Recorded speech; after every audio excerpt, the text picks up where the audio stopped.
ஆயர்பாடி மாளிகையில் தாய் மடியில் கன்றினை போல் மாயக்கண்ணன் தூங்குகின்றான் தாலேலோ.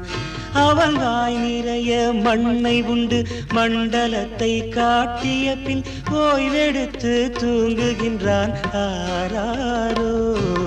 ஓய்வெடுத்து தூங்குகின்றான் ஆராரோ.